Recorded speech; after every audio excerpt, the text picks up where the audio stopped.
Baik, Bismillahirrahmanirrahim. Assalamualaikum warahmatullahi wabarakatuh. Wassalamualaikum. Alhamdulillah, alhamdulillahirrahmanirrahim. Nabi nasta'in ala amr dunya wa din. Salatu wassalamu ala asyrafil anbiya'i wal mursalin wa ala alihi wa sahbihi ajma'in amma ba'du. Alhamdulillah, alhamdulillahirrahmanirrahim. Pada kesempatan Jumat di siang hari ini, kita bisa sama-sama kembali bermuajah untuk bertemu dengan menimba ilmu dari Ustaz kita Al-Ustaz Ahmad Jailani. Marilah kita mulai kajian pada siang hari ini dengan sama-sama membaca Basmalah. Bismillahirrahmanirrahim. Kepada Ustaz Jailani, waktu dan tempat kami persilahkan. Pada tempat dan Mas Firman.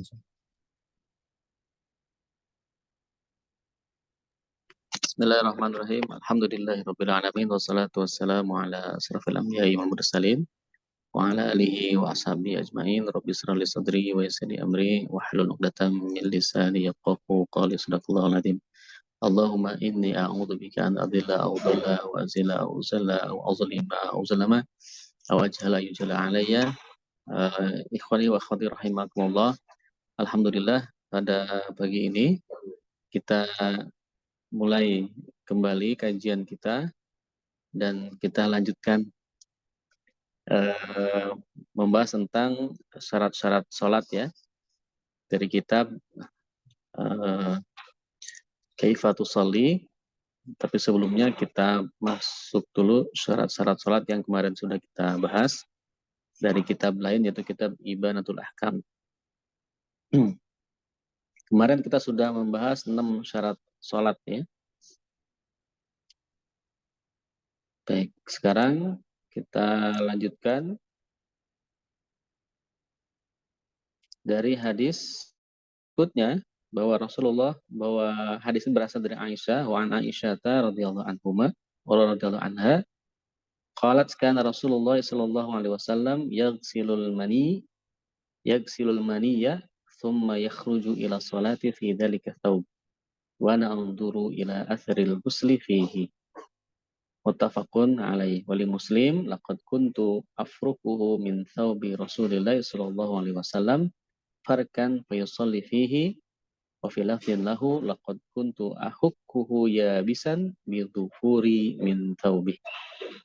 Dari Aisyah radhiyallahu anha, beliau berkata Rasulullah SAW sering kali membasuh ya bekas air mani, kemudian baginda keluar untuk mengerjakan sholat dengan memakai baju yang padanya terdapat bekas air mani yang sudah dibasuh itu. Dan saya melihat masih ada bekas ya basah cucian itu. Muttafaqun alaihi. Menurut riwayat Muslim dikatakan sesungguhnya saya pernah mengorek itu mengeruk ya, mengerok-ngerok ya air mani yang ada pada pakaian Rasulullah dengan kuat, lalu baginda mengerjakan sholat dengan tetap memakai baju itu. Nah, ini masih nyambung dengan surut sholat yang ke-6 ya, harus pakaian kita atau apapun yang nempel ke badan kita ketika sholat harus bersih dari najis. Nah, mani itu tidak najis, gitu maksudnya ya. Jadi mani itu tidak najis, maka boleh saja ketika dalam pakaian kita, celana kita nempel mani, itu kita hanya dibersihkan seala kadarnya saja, tidak usah kemudian dibasuh seperti layaknya najis. Ya, dari hadis ini kita bisa simpulkan, ya mani itu berarti tidak najis. Ya, kita boleh saja memakai pakaian yang ternyata ada bekas mani atau mani nempel di situ. Ya, walaupun tentu ya secara adab baiknya ya kalau memang sudah terkena ya dibersihkan saja dengan sebaik mungkin karena pakaian kita kan nggak satu ya, lebih dari satu. Tapi jika memang tidak ada lagi pakaian yang lain dan kita tidak sempat untuk mencucinya, hanya sempat untuk mengoreknya saja, tidak mencuci dengan air, ya boleh-boleh saja. Itu tidak membatalkan sholat ya. Tetap hal itu merupakan bukan najis gitu ya. Berarti boleh kita memakai pakaian yang di situ tertempel bekas bersihan daripada air mani tadi. Tapi kalau kita lihat dari fikih hadisnya ya, jadi mencuci bekas air mani itu apabila masih dalam keadaan basah. Namun apabila sudah kering, maka membersihkannya dengan cara mengoreknya ya. Nah, terkait dengan pendapat bahwa mani itu najis atau tidak, memang di kalangan ulama itu ada yang berbeda ya. Jadi menurut Abu Hanifah beserta dengan murid-muridnya, kemudian Imam Malik, dan salah satu riwayat dari Imam Ahmad, ada yang mengatakan bahwa air mani itu najis. Ya, walaupun ulama yang lainnya tetap mengatakan bahwa air mani itu tidak najis. Uh, kemudian hadis yang lain ini ada dikuatkan ya dari hadis Ibnu Abbas radhiyallahu anhu yang menceritakan bahwa suila Rasulullah sallallahu alaihi wasallam anil mani yusibut thaub, ya. Jadi Rasulullah itu pernah ditanya tentang atau mengenai air mani yang terkena pakaian, ya, yang terkena pakaian atau nempel di pakaian. Maka Rasulullah SAW menjawab, qala innama huwa bimanzilatil mukhata wal buzaqi wal busaq. Ya. Wa qala innama yakfika an tamsahahu bi khirqatin au idkhirah. Nah, beliau bersabda sesungguhnya ya, air mani itu sama ya kedudukannya dengan ingus, ya, dahak atau ludah. Nah, jadi air mani itu sama posisinya dengan ingus, kemudian dahak atau ludah. Rasulullah kemudian melanjutkan, sesungguhnya sudah memadai bagimu dengan mengusapnya saja dengan kain. Ya, jadi cukup membersihkan dahak, ludah, ingus itu kan dengan kain ya, tidak perlu membersihkannya seperti layaknya najis. Nah dari hadis ini ya sebenarnya kita bisa simpulkan ya mani itu posisinya sama, jadi tidak najis. Ya, jadi menyerupakan air mani dengan ingus, ludah itu menunjukkan bahwa air mani itu suci. Tapi kesimpulan bahwa baju, pakaian, atau apapun yang kita pakai ya kita gunakan ketika sholat harus bebas dari najis itu sudah sepakat ya. Sudah para ulama sudah menyepakati hal itu bahwa harus bersih daripada najis, suci dari najis. Baik, kemudian hadis yang lain ini masih melengkapi pembahasan tentang bersihnya pakaian kita dari najis. Itu an Abi Samhi radhiyallahu anhu qala Nabi sallallahu alaihi wasallam yugsalu min baulil jariyah wa yurashu min baulil gulam. Akhrajahu Abu Daud wa Nasai wa Sahhu al-Hakim. Ini dari Abi Samhi, ya, semoga Allah meridhoinya. Rasulullah pernah bersabda, ya, air kencing bayi perempuan itu hendaklah dibasuh, ya, sedangkan air kencing bayi laki-laki itu cukup dipercikan air saja.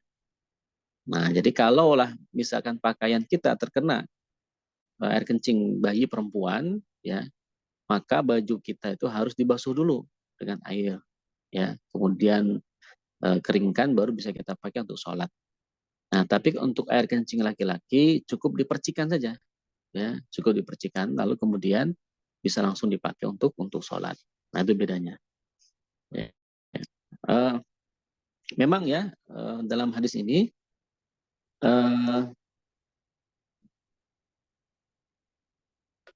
syaratnya memang menurut penjelasan tadi, syarat ya bayi laki-laki itu dengan cara dipercik tadi itu masih belum berusia 2 tahun ya. Dan bayi ini baru hanya minum air susu. Ya.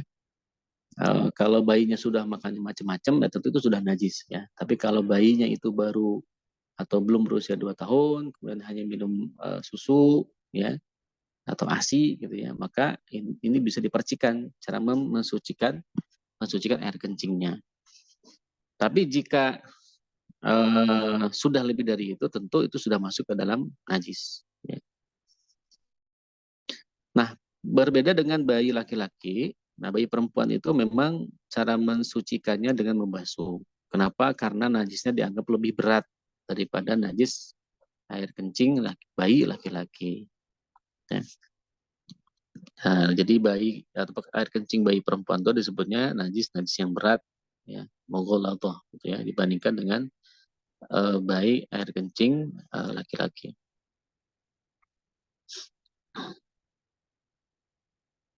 Nah, keduanya sama-sama belum memakan makanan lain selain air susunya, baik air kencing perempuan ataupun baik air kencing laki-laki.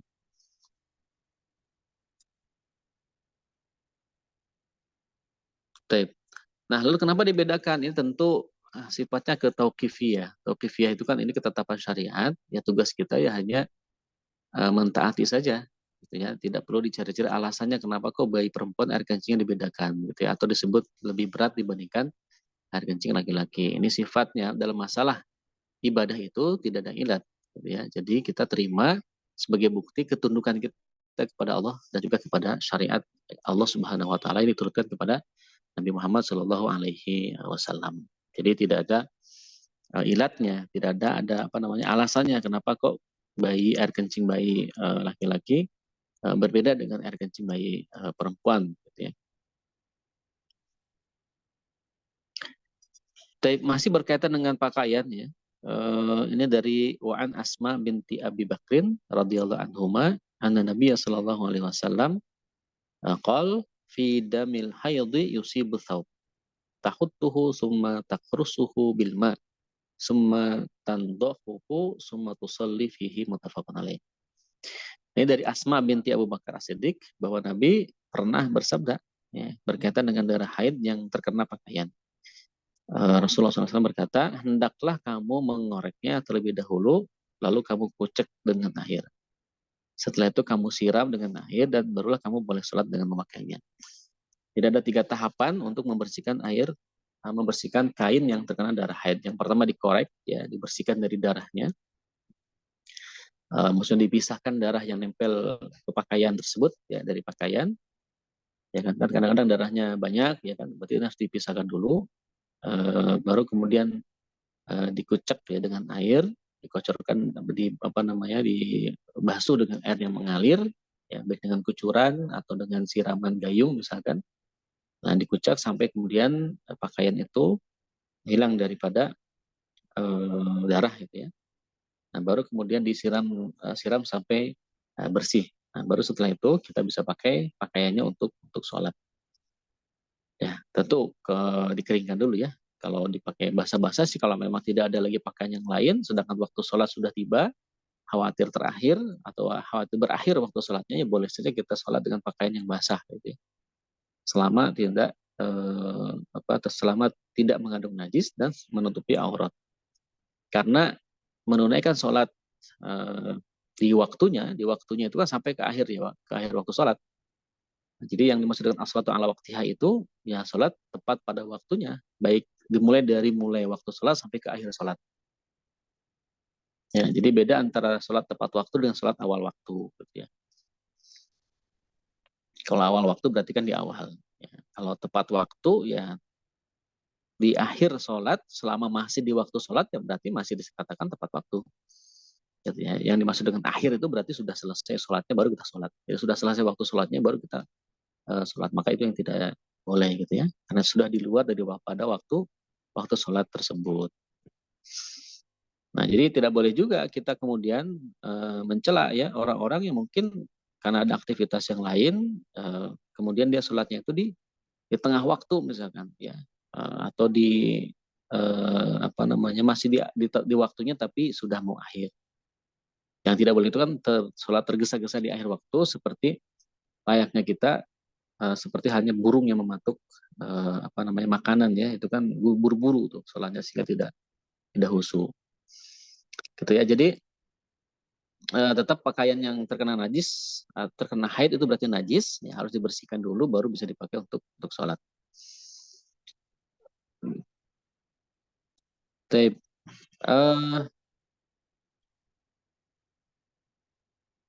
hadis yang lain ya berkaitan dengan bebasnya pakaian daripada najis, dan ini masih nyambung dengan hadis sebelumnya yaitu tentang darah haid. Dari Abu Hurairah ya, wa Nabi Hurairah radhiyallahu anhu qalat Khawlah ya Rasulullah fa illam yadhhab ad-dam qala yakfikil ma'u wa la yadurruki atharuhu, akhrajahu at-Tirmidzi wa sanaduhu dhaif. Ini dari Abu Hurairah radhiyallahu anhu, beliau berkata, Khawlah bertanya ya, wahai Rasulullah, bagaimana kalau warna darahnya masih juga tidak hilang? Nah, sudah dikucek ya tadi ya, sudah dikerik, sudah disiram, kemudian warna darahnya masih nempel juga. Ya, maka Nabi menjawab, membasuhnya dengan air sudah memadai bagi kamu dan tidak membahayakanmu, kesannya masih ada pada itu. Jadi selama kita sudah berusaha menyiramnya, menguceknya, ya sudah, ya tidak apa-apa, walaupun misalkan masih ada warnanya, gitu ya, warna darahnya masih ada di pakaian. Jadi karena itu apa namanya, ini adalah kemudahan ya dalam Islam gitu ya, bahwa Rasulullah SAW memudahkan wanita yang memang darahnya itu mungkin sulit dibersihkan gitu ya, sulit dibersihkan dari pakaian itu. Maka ya cukup saja sampai kita betul-betul membasuhnya, menguceknya gitu ya, berusaha tapi tetap tidak hilang, ya sudah. Ya, kalau sukar maka dimaafkan. Ya, sebagaimana sabda Rasulullah SAW, "Wala yushadda hadzal dina ahadun illa ghalabah." Jadi tidak seorang pun yang bersikap berlebihan dalam agama ini melainkan agama pasti akan mengalahkannya. Jadi dengan kata lain gini, seseorang pasti tidak mampu mengamalkan amalan agama ini dengan ekstrim, gitu ya. Karena dia memang tidak mampu.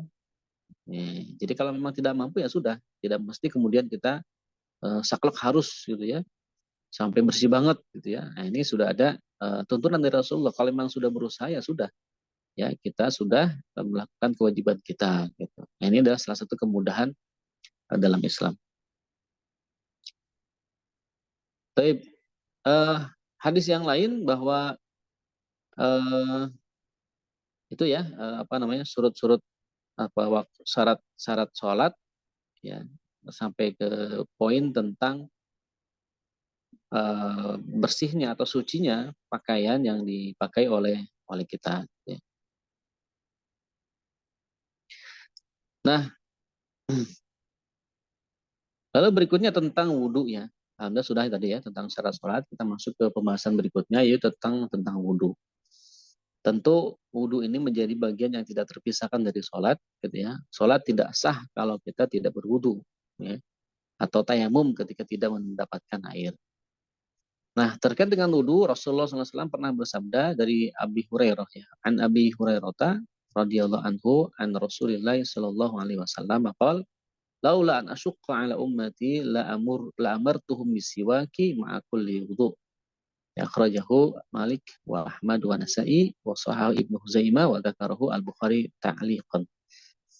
Jadi dari Abu Hurairah Rasulullah bersabda, seandainya ya, laula an asyqa, seandainya aku tidak khawatir ya, menyusahkan ala ummati terhadap umatku, la amartuhum, sungguh aku akan perintahkan mereka bisiwak ya, untuk bersiwak makul li wudu, setiap kali hendak wudu ya. Nah, dari sini kita bisa lihat hukum siwak itu tidak wajib ya, tidak wajib, tetapi menjadi sunnah ya, menjadi sunnah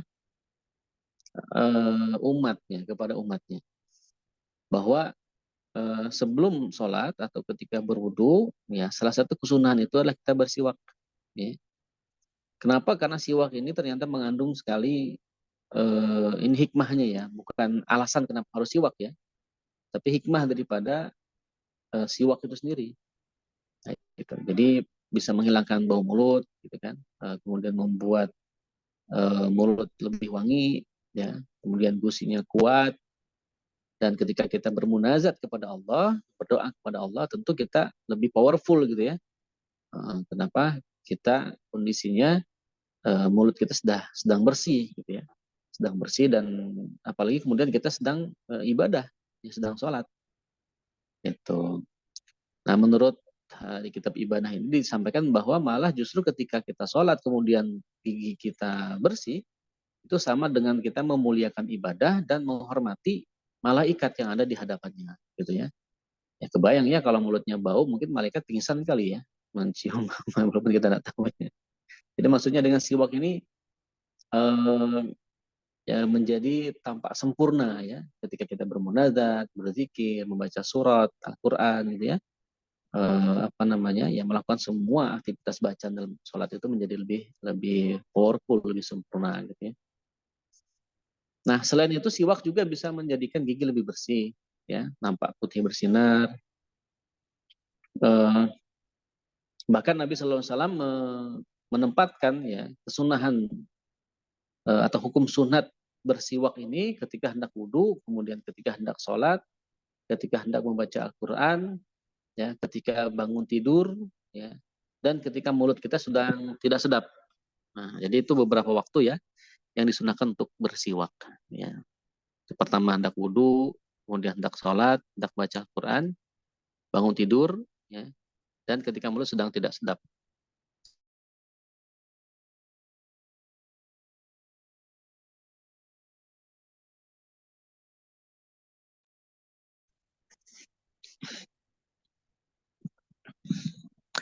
Baik, bahkan menurut Musonib juga penulis buku ini, keutamaan siwak itu sudah dibahas dalam banyak hadis. Jumlahnya lebih daripada 100 hadis katanya ya. Maka aneh sekali bagi seseorang yang sudah mengetahui keistimewaan siwak, kemudian kesunahan siwak ini, dia malah menyepelekan, ya, menyepelekan siwak itu. Nah, kemudian hadis lagi yang lain, ya, berkaitan dengan wudhu, ya. Wa an Khumran anna Utsman radhiyallahu anhu da'a bi wudu'in, ya, faghasala kaffaihi thalatha marrat. Summa tamadmad wastanshaqa wastanthara thumma ghasala wajhahu thalatha marrat. Summa ghasala yadahu al-yumna ila al-mirfaq thalatha marrat. Thumma yusra mithla dhalik. Thumma masaha bi ra'sihi. Thumma ghasala rijlahu al-yumna ila al-ka'bayn thalatha marrat. Thumma al-yusra mithla dhalik. Thumma qala ra'aitu Rasulullah sallallahu alaihi wasallam tawaddu'a nahwa wudu'i hadha. Muttafaqun alaih. Ini hadis ini menjelaskan tentang urutan ini ya, urutan wudhu berikut dengan kesunahan-kesunahannya, ya, baik yang rukunnya maupun yang sunnahnya, baik yang wajibnya ataupun yang sunnahnya. Dari Humron ya, bahwa Khalifah Utsman bin Affan itu pernah meminta wadu ya. Jadi ada wudu, ada waduin, ada wudu ada wadu gitu ya, beda tuh. Kalau wadu itu artinya air untuk wudu. Gitu. Kalau wudhu, ya wudhunya itu sendiri. Ya, jadi kalau wudhu itu aktivitas wudhu, ya, aktivitas membasuh dari mulai niat sampai dengan membasuh kaki ya. Nah, itu aktivitas wudhu. Tapi kalau wadunya sendiri itu adalah airnya, air untuk berwudhu. Nah, jadi Utsman pernah meminta air untuk wudhu. Ya, lalu beliau membasuh kedua telapak tangannya sebanyak 3 kali. Jadi kafaihi ini ada 2 ya, sebagaimana penjelasan di pekan lalu. Jadi telapak tangan itu ada 2 bagian ya, ada yang disebut dengan telapak tangan atas ya, atau punggung telapak tangan, ada perut telapak tangan bagian bawah. Jadi ada yang putihnya. Kalau orangnya putih semua ya putih dua-duanya ya. Maksudnya kalau saya kan yang bawah putih, yang atas ada hitam-hitam dikit ini. Nah, pokoknya yang bagian atas sama bagian bawah itu masuk dalam kategori telapak tangan ya. Jadi telapak tangan itu bukan hanya yang bawahnya saja. Nah, yang atas pun disebut dengan kafai. Ya. Jadi kafai ini 2 ya, tangan kanan dan tangan kiri. Itu sebanyak 3 kali dicuci, dibasuh ya. Faghasala kafaihi salah samarat itu sebanyak 3 kali masing-masing. Nah ini baru kemudian setelah membasuh 2 telapak tangan, summa tamadmad ya, tamadmad itu berkumur-kumur, ya, berkumur-kumur membersihkan rongga mulut ya, mulut dengan kumur-kumurannya ini untuk membersihkan sisa-sisa makanan ya yang nyempil-nyempil gitu kan. Apalagi baru makan daging ya, suka nempel ya, suka nyelap di situ, maka dibersihkan dengan kumur-kumur ya. Nah kemudian setelah kumur-kumur, tahapan berikutnya adalah wastan syak ya, wastan syako itu istinsyak. Istinsyak itu memasukkan air ke dalam hidung ya. Kemudian wastan syar mengeluarkan air dari hidung yang sudah dimasukkan pertama kali. Nah, tentu yang dimaksud memasukkan air ke dalam hidung itu bukan sampai masuk banget ya, sampai ke atas gitu ya. Nah ini sampai ke ujung hidung ya. Ujung hidung ini kalau ada dipegang itu sampai tulang di antara mata itu kan ada tulangnya tuh. Nah di bawahnya dikit sampai situ. Jangan sampai kemudian ke atas banget, pening biasanya. Ya, sampai situ nanti dikeluarkan lagi. Itu namanya istinsyak, itu menghirup air, kemudian istinsyar itu mengeluarkan air dari hidung. Nah ini kalau dibersihkan terus-terusan, insya Allah ya, hidung kita akan bersih, bahkan akan mempengaruhi suara katanya. Ya, jadi suara kita lebih merdu. Ya. Karena dulu ketika ada praktek gurah gitu ya, kalau sekarang masih ada ya gurah, kayaknya ada ya. Itu kan dimasukkan cairan ke dalam hidung itu. Ya, masukkan cairan ke hidung nanti dahak-dahak itu pada keluar dari hidung keluar, kemudian dari mulut juga keluar. Nah dulu anak pernah di digurah tuh sampai 3 kali masukkan ke hidung, memang pening sekali, pening gitu ya. Nah, akhirnya dahak-dahak itu keluar semua dari hidung keluar. Nah tentu kalau kita tidak gurah ya, kita hanya membersihkan bagian dalam tapi tidak sampai ke dalam banget gitu ya. Kemudian hanya sekedar membersihkan bahasa kitanya upil-upil ya, kotoran-kotoran dalam hidung gitu ya. Nah, itu dibersihkan. Nah ini eh, kalau dilakukan rutin ya kaum muslimin harusnya terjaga dari COVID kemarin ya. Karena kan salah satu rekomendasi itu kan sering cuci tangan, sering cuci hidung ini kan dikeluarkan. Nah setelah itu beliau setelah melakukan istinsyak dan istinsyar, kemudian ghasala wajhahu salah semarat, ya, membasuh wajah sebanyak 3 kali ya. Batasan wajah itu sudah paham ya, kemarin sudah kita sampaikan. Itu dari mulai atas tempat tumbuhnya rambut ya, atau golib atau biasa ya, secara umum tempat tumbuhnya rambut itu di mana posisi terakhir ya. Karena mungkin ada juga orang yang sudah botak sampai ke belakang, bukan berarti sampai ke yang botaknya itu. Dulu sebelum botak di mana gitu posisi rambutnya, itu aja menjadi patokan. Jadi posisi awal rambut tumbuh. Nah, itu dari situ sampai ke kanan kiri telinga ya, ujung telinga atau cambang ya, ada bulu rambut cambang di situ, sampai ke bawah itu ke dagu. Nah, itu wajah. Nah, jenggot termasuk bagian dari yang diusap di sela-sela. Kalau jenggotnya tebal ya berarti di sela-sela. Ya, dipastikan ada air yang tembus ke kulit di belakang jenggot, gitu ya. Jangan sampai kemudian jenggotnya dilupakan. Nah, itu bagian daripada wajah, gitu ya. Itu dibasuh sebanyak 3 kali. Ya, banyak 3 kali. Kemudian setelah membasuh wajah, ya, berikutnya adalah summa ghasala yadahul yumna ya ila mirfaq selasa marat. Kemudian membasuh tangan kanan terlebih dahulu, jangan tangan kiri ya. Tartibnya urutannya itu tangan kanan dulu sampai ke siku. Nah, para ulama ya untuk bab ikhtiyat, bab hati-hati itu menyarankan agar membasuhnya tidak hanya sampai ke siku tapi dilebihkan dikit. Ya, dilebihkan dikit. Ya, khawatir nanti airnya nggak sampai. Nah, makanya bagi teman-teman yang suka pakai baju tangan panjang gitu ya, itu menggulungnya harus persis, harus melewati sikut. Nah, apalagi yang jaket yang dari bahan jeans ya, suka keras tuh kan. Nah, ini dibuka dulu aja. Ya, jangan sampai kita memaksakan diri untuk menggulung, padahal itu nggak sampai ke sikut gulungannya. Dan kita basuh tangan kita. Nah, sikutnya kan nggak kebasahin ya, maka itu bisa jadi tidak sah. Karena tangan itu bagian daripada rukun wudhu. Ya, jadi harus terkena sikutnya itu. Hilal mirfaq. Nah, ini makanya teman-teman yang suka pakai tangan panjang atau yang akhwat ya, nah itu harus dipastikan itu digulungnya melewati sikutnya. Jangan sampai hanya sebatas sikut digulungnya. Karena khawatir nanti sikutnya tidak terbasuh air wudhu. Nanti tidak sah sholatnya. Ya, harus sampai melewati sikut. Ya. Nah, makanya tempat wudhu akhwat itu memang harus terpisah dengan laki-laki ya, dengan ikhwan. Kalau di tempat umum ya, kalau mau wudhu ya cari tempat yang tersembunyi ya. Kadang-kadang kan tempat wudhunya bareng-bareng ya. Nah, jangan maksain diri wudhu di situ. Nanti kan auratnya terlihat itu. Tangannya terlihat, rambutnya mungkin terlihat gitu ya.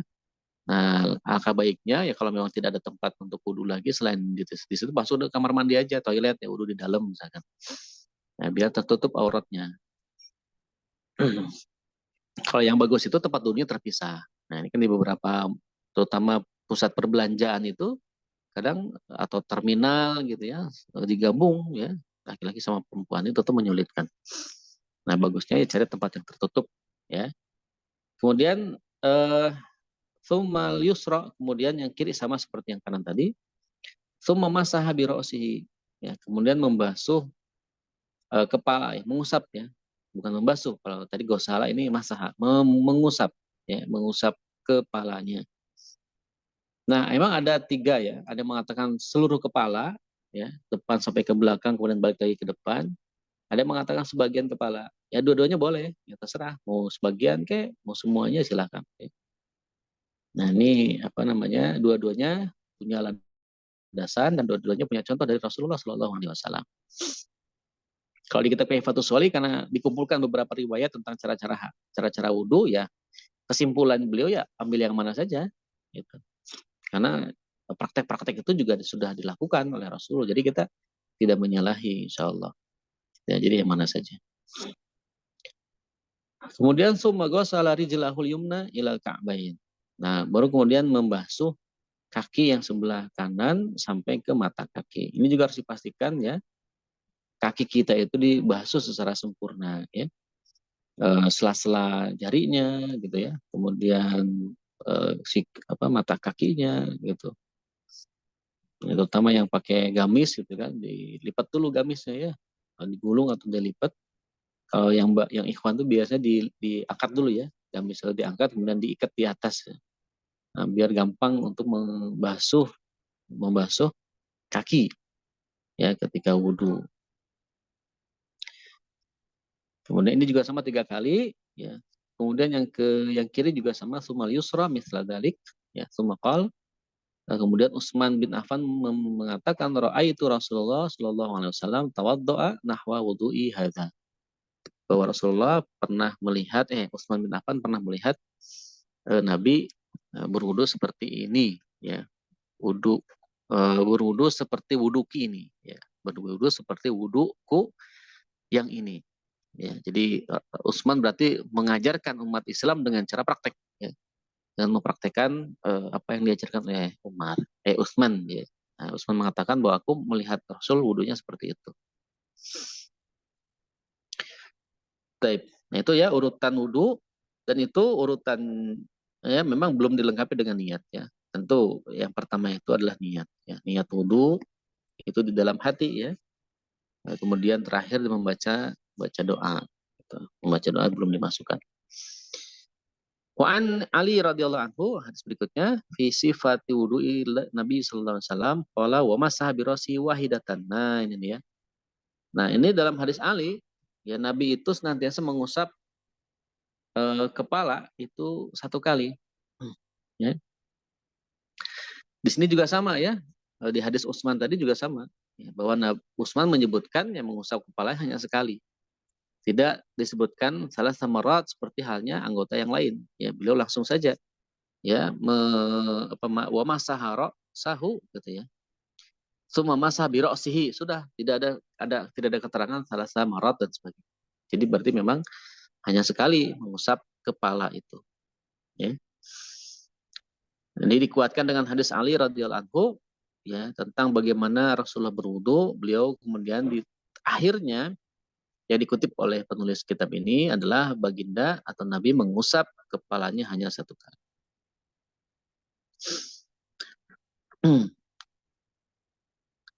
Taib, kemudian hadis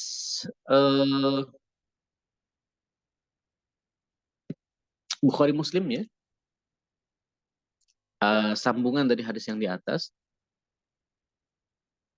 Man tawaddo'a nahwa wudu'i hadza tsumma shalla rak'ataini la yuhaddisu fihima nafsahu ghufira lahu ma taqaddama min dhanbihi wa ma ta'akhkhar. Ya. Jadi barang siapa yang wudu seperti wuduku ini, ya, kata Rasulullah SAW, kemudian dia mengerjakan salat 2 rakaat tanpa berbisik-bisik kepada dirinya sendiri ketika mengerjakan salat 2 rakaat itu, maka diampuni baginya dosa-dosa telah berlalu dan juga dosa-dosa yang kemudian. Nah, hadis ini juga selain menunjukkan kepada kita tentang sholat wudhu ya. Nah, jadi ada namanya sholat 2 rakaat setelah wudhu, ya, juga mengajarkan kepada kita adab di masjid. Ya. Adab di masjid itu ya berarti tenang, gitu, tidak ngobrol ya.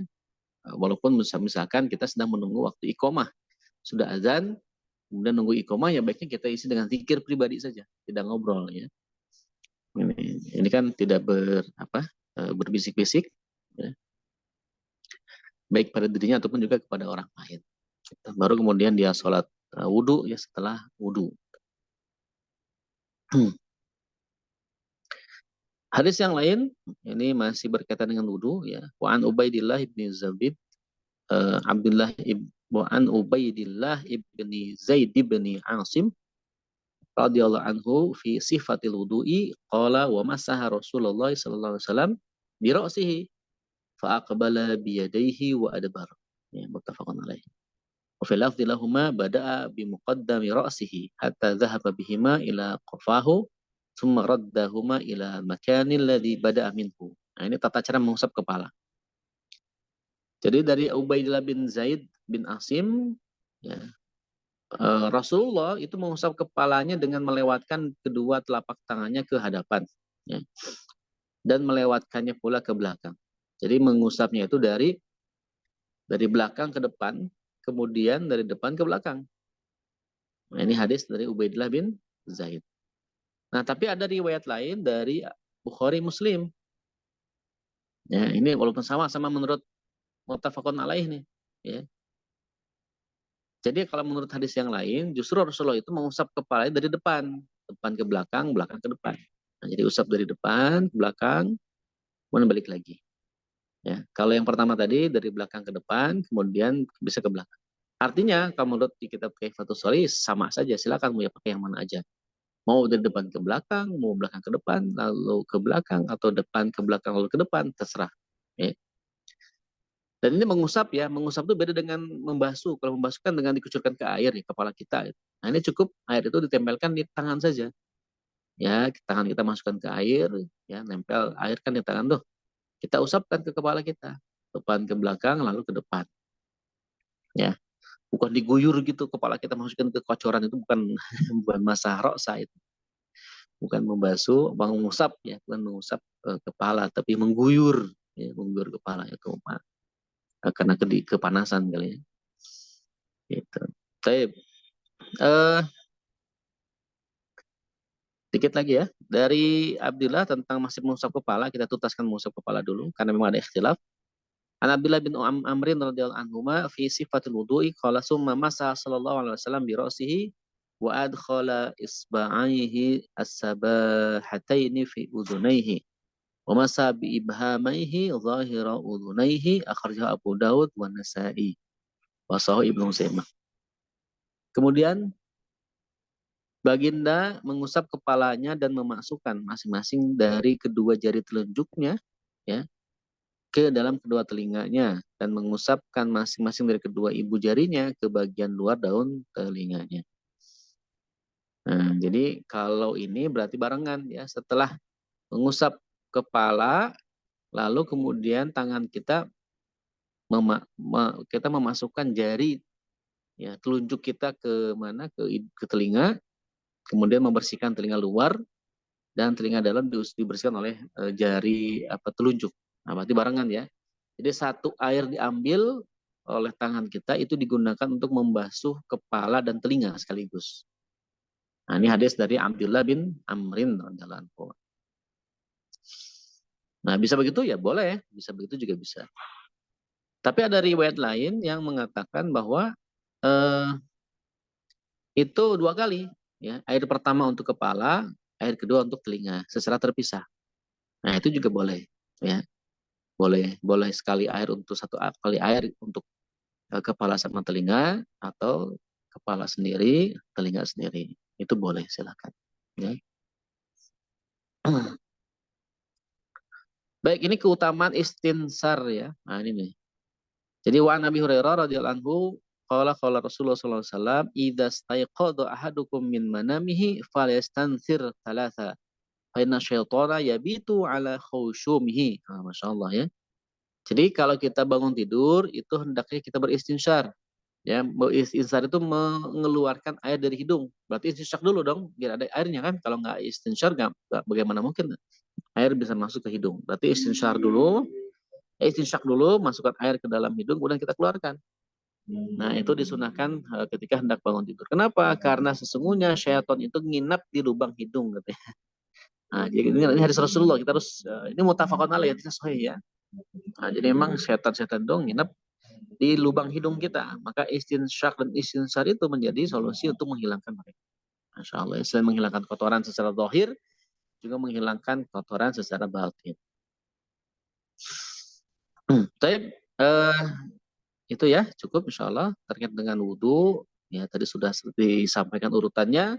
Kemudian kita kecualikan pembahasan mengusap kepala dan istinsar dan istinsyar, istinsyak dan istinsar.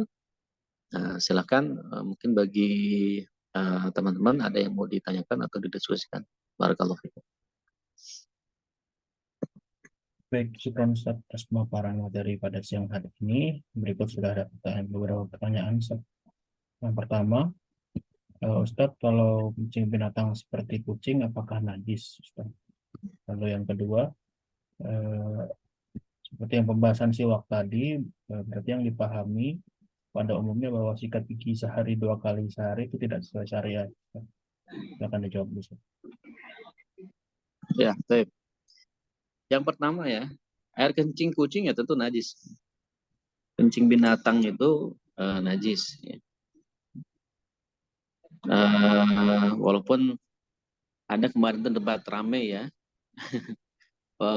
kucing itu dari mulai bulunya, ludahnya, kencing itu nggak najis katanya. Nah, tapi kalau Al-Fakir sendiri masih memandang air kencing kucing itu najis ya. Apalagi bau ya. Itu terasa banget kencing kucing itu kan baunya menyengat ya. Dan dia itu senantiasa suka kencing di mana-mana karena untuk ini menandai area kekuasaannya. Ya, nah, dia bisa kencing di kaki meja, ya, kadang di motor, ya, kadang kencing di kaki kita, karena dianggapnya mungkin kayak tiang gitu ya, untuk menandai area kekuasaannya. Maka apalagi kencing di sajadah misalkan, nah, ini ada kencing kucing, ada kencing tikus juga di situ. Nah, Al-Fakir melihat ini adalah najis, maka dibersihkan ya. Tidak boleh kita sholat di tempat yang ada najisnya. Kemudian lah iya berarti sikat gigi sehari 2 kali itu ya memang secara umum saja. Kalau ingin mengikuti bukan berarti bahwa sikat gigi sehari 2 kali itu tidak sesuai syariat kemudian haram gitu, enggak ya. Ya mungkin maksudnya sikat gigi anjuran yang selama ini kita dengar bahwa sikat gigi itu 2 kali sehari, yaitu pagi sama malam ya, bangun tidur sama sebelum tidur, itu adalah secara umum saja. Itu mubah-mubah saja, tidak kemudian jadi haram ya, tidak. Artinya tidak sesuai tuntunan sunnah mungkin iya. Karena sunnahnya Nabi itu siwak ya, siwak itu ya tadi ya bangun tidur, kemudian sebelum sholat, ya mau baca Quran, ya kemudian mau tidur, ya atau ketika mulut kita berbau, nah itu baru siwak ya, atau menyikat gigi. Nah mungkin ada pertanyaan, apakah siwak itu harus pakai kayu arok gitu ya? Kan ada kayu-kayu yang dari mana Timur Tengah ya. Kalau kita pulang haji, pulang umroh itu kan suka bawa tuh yang kayu-kayu itu. Nah, apakah harus itu gitu ya? Nah, tentu tidak ya.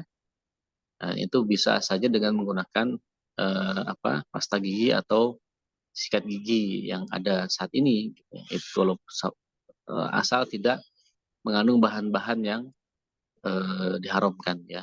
Nah, tentu tidak boleh. Tapi kalau bahan-bahannya masih halal, ya kita bisa gunakan itu. Nah, kalau kita double Ustadz, misalkan pakai itu juga, pakai kayu siwak juga, kayu arok misalnya, silakan saja. Ya, itu bisa dilakukan keduanya. Nah, cuma kadang-kadang kan kalau santri-santri kampung itu kadang apa ya, orang lain mungkin melihatnya jijik ya. Kayu itu kan digosok-gosok ke gigi gitu ya, seset gitu ya, terus masukin ke kantong gitu. Nanti berikutnya, salat berikutnya diambil lagi dari kantong, terus gosok-gosok lagi ke gigi, masukin lagi ke kantong. Gimana coba lihatnya itu? Nah, itu kan jadi kayak apa gitu. Nah, mungkin kalau mau tetap pakai itu ya gosok-gosok ya, bersihkan, kemudian kita gantung di luar aja, nggak usah dibawa-bawa ke kantong segala kan itu. Takutnya kan nanti baunya itu nempel di kayu itu, ya, sama makanan, bau-bau itu nempel di kayu. Nah, coba gimana? Nah, itu tuh nggak pas ya. Jadi baiknya itu ya sudah dibersihkan, kemudian cuci, gantung di luar sampai bersih, nanti pakai lagi pas mau sholat, ya.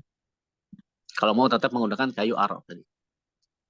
Kemudian wudhu dengan membasuh atau mengusap anggota badan. Banyak kita lihat bukan membasuh atau mengusap, karena menggunakan keran air. Jadi tinggal dibuka keran, air mengucur tangan tanpa mengusap atau membasuh. Ini masih diperbolehkan atau wajib harus dengan mengusap dan membasuh. Ya, jadi ada sebagian kalimat dalam praktek wudhu tadi ghosala. Ya, ghosala itu adalah artinya mengucurkan ya anggota tubuh kita dengan air dan sambil dikucurkan itu berarti ya sambil dipastikan itu merata ke anggota wudhu. Ya. Nah kalau yang kedua masaha itu mengusap itu berarti cukup air sedikit di tangan kita usapkan ke anggota tubuh kita. Nah yang gosala itu kan tangan, ya kemudian kaki itu kan gosala tuh. Ya tangan, telapak tangan itu gosala. Kalau yang masaha itu kepala itu masaha ya. Kepala, kemudian telinga, ya itu masaha. Berarti cukup dengan air sedikit kita usapkan. Gitu. Nah, apakah cukup? Misalkan kita cukup dikucurkan saja tidak cukup, ya, karena khawatir ada bagian anggota tubuh kita yang tidak terkena air. Ya. Atau yang kedua khawatir ada kotoran yang nempel di kaki atau tangan kita, atau ada benda-benda yang nempel di kaki dan tangan kita yang itu bisa menahan air masuk ke kulit. Misalkan seperti cat, ya, atau tip X, kan bisa jadi kita tidak tahu, ya. Tapi dengan cara diguyur lalu kita usap, ya, dengan cara dibersihkan, kan harus dibersihkan, ya, sampai ke sela-sela tangan, sela-sela jari-jari kaki, memastikan bahwa tidak ada yang menghalangi air ke kulit, kemudian memastikan tidak ada kotoran, kemudian memastikan terkenanya anggota wudhu oleh air. Nah, tentu tidak cukup hanya dengan diguyur saja. Kayak anak kecil kalau wudhu kan, wudhu, kakinya diguyur-guyur, pergi aja kan. Nah, bagi kita orang dewasa sudah balik tentu tidak seperti itu. Ya, maka harus mengguyur ya juga dengan cara mengusap ya, menggunakan air keran. Gitu. Jadi tidak boleh kita hanya dikenakan air kemudian kita pergi. Gitu. Wallahualam bishawab. Baik, Ustaz, terima kasih atas jawaban dari pertanyaan yang diberikan. Sekarang mungkin saatnya Ustaz, silakan pertanyaan untuk dua orang. Baik, pertanyaan nomor 1. Dari anggota wudhu, ya, anggota wudhu yang kita harus basuh atau usap. Mana saja anggota wudhu yang cukup diusap?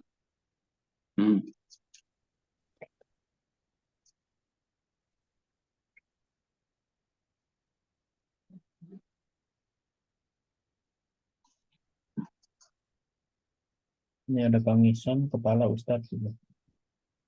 Kepala. Nah, hanya kepala saja kah?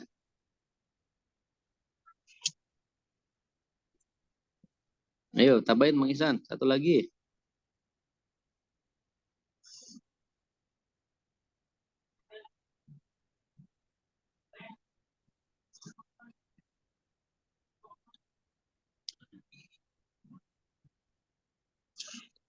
Rahman Indra. Ya, ini lebih lengkap ya. Kepala, telinga, wajah. Kalau siku lengan itu gosala, dibasuh, bukan diusap. Ya. Kalau kepala itu diusap, telinga juga diusap, wajah juga diusap ya. Iya. Berarti Mbak Nida ya? Iya, betul. Ambil lengkap. Pertanyaan kedua, apa hukum membasuh kaki? Apa hukumnya? Kalau rukun berarti ada wajib, sunnah, makruh, mubah. Ya wajib, sahih. Ya, membasuh kaki itu wajib. Maka harus sempurna membasuh kakinya ya. Jangan sampai kemudian ada yang terlewat, terutama di sela-sela kaki, ya. Dan juga di ujung jari kaki. Nah, itu suka ada kukunya yang panjang. Makanya disunahkan tuh digunting kuku tuh yang panjang-panjang di kaki itu. Khawatir air wudhunya nggak nyampe ke ujung kuku, ujung kaki, ujung kulit di bawah kuku. Nah, itu tuh. Ya. Kalau panjang berarti bersihkan dulu tuh ada kotoran yang hitam-hitam ya tanah itu dibersihkan sampai kemudian air itu bisa masuk. Kadang itu lupa. Ya, kadang itu lupa, tiba-tiba hanya diusap-usap saja, padahal ada anggota kakinya, jari-jarinya terutama yang tidak terkena air karena ada kotoran yang nempel di ujung kuku. Nah, itu kecil memang, tapi itu fatal, bisa membuat wudhunya tidak sempurna, bahkan tidak sah. Baik, barakallahu fikum, syukran jazakumullah khairan.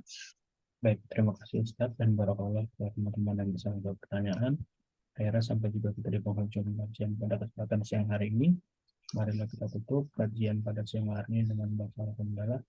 Alhamdulillahirobbilalamin. Dan baca Alhamdulillahirabbil doa kafaratul majlis. Alhamdulillah. Subhanakallahumma wa bihamdika asyhadu an la ilaha illa anta alamin. Asyhadu an la astaghfiruka wa ilaha atubu ilaik.